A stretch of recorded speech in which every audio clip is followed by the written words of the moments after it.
हम लोग पूर्व की कक्षा में अध्याय 1 प्रश्नावली 4 से प्रश्न पहला के सभी सवालों को कर लिया था। आज हम पढ़ेंगे प्रश्न क्रमांक दूसरा में लिखा है निम्नलिखित बहुपदों के शून्यकों का योगफल एवं गुणनफल ज्ञात कीजिए।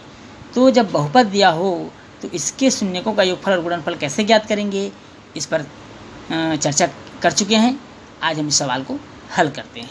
चलिए देखते हैं कैसे हल किया जाएगा। प्रश्न दूसरा का पहला है बहुपद, ये दिया हुआ है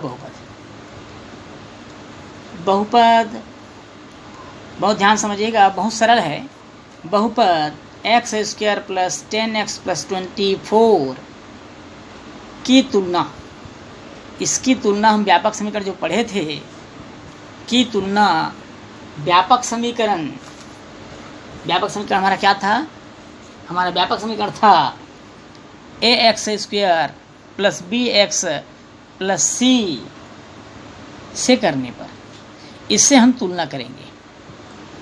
तुलना करने पर हमको मिलेगा a बराबर कुछ नहीं, यहाँ पर 1 मानेंगे, a बराबर 1, b बराबर x का गुणांक 10 है तो 10 और c बराबर कांस्टेंट वैल्यू 24। इस तरह से हमको तुलना करने से a, b और c प्राप्त हो गया। अब प्रश्न में लिखा है कि शून्यकों का योगफल एवं गुणनफल। जब व्यापक समीकरण दिया हो तो शून्यकों का योगफल और गुणनफल के लिए आप लोग को एक फार्मूला बताया गया था, शायद याद होगा। शून्यकों का योगफल के लिए बताया गया था आपको शून्यकों का योगफल, और शून्यकों का योगफल के लिए बताया गया था -b/a। याद आ रहा होगा आपको, -b/a। अब यहाँ पर b का मान क्या है? 10 है। b का मान कितना है? 10। ये हो जाएगा -10/1। a का मान 1 है। अब -10/1 मीन्स -10, अर्थात बटे 1 का मतलब कोई यहाँ पर वैल्यू नहीं है, ऋण 10 हमारा शून्यकों का योगफल मिल गया। अब हम शून्यकों का गुणनफल, इसके लिए भी आप लोग को फार्मूला बताया गया था, शायद याद आ रहा होगा। शून्यकों का गुणनफल, और शून्यकों का गुणनफल के लिए बताया गया था c/a। यहाँ c में कितना है? 24, 24 बटे, और a में कितना दिया हुआ है? 1, तो 24/1 अर्थात 24। ये हमारा शून्यकों का गुणनफल हो गया। इस तरह से हम व्यापक समीकरण से तुलना करके शून्यकों का योगफल और गुणनफल मालूम कर सकते हैं। इसी प्रश्न में से अगला प्रश्न दिया हुआ है 2x² ऋण 7x ऋण 9। आप लोग स्क्रीन पर दिखाई दे रहा होगा, साफ साफ आप लिख लेंगे जिसके पास पुस्तक नहीं है। तीसरा, चौथा और पांचवा, इस तरह 5 प्रश्न हैं। इनमें से कोई एक आपको और बता देता हूँ, जैसे कि प्रश्न क्रमांक चौथा। देखते हैं इसको कैसे हल करेंगे। प्रश्न क्रमांक चौथा प्रश्न है -5x² + 3x + 4। व्यापक समीकरण, जो हम इससे पहले के प्रश्न को हल किए हैं, व्यापक समीकरण, और समीकरण हमारा था ax² + bx + c से तुलना करेंगे। व्यापक समीकरण क्या करेंगे हम?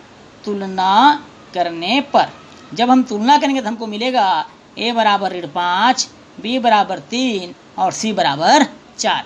a बराबर ऋण 5, b बराबर 3 और c बराबर 4। अब शून्यकों का योगफल और गुणनफल का सूत्र आप लोग को पता है। शून्यकों का योगफल और योगफल बराबर आप लोग को बताया गया था, योगफल होता है -b/a, अर्थात ऋण 3/5। ऋण 3/5, ऊपर नीचे समान चिन्ह है, अर्थात 3/5। ये हमारा आ गया शून्यकों का योगफल।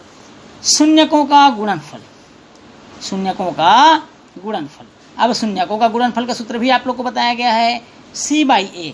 अब c में क्या लिखा है भाई? c में लिखा है 4 बटे, और a में कितना लिखा है? ऋण 5, 4/5। ये शून्यकों का गुणनफल मिल गया।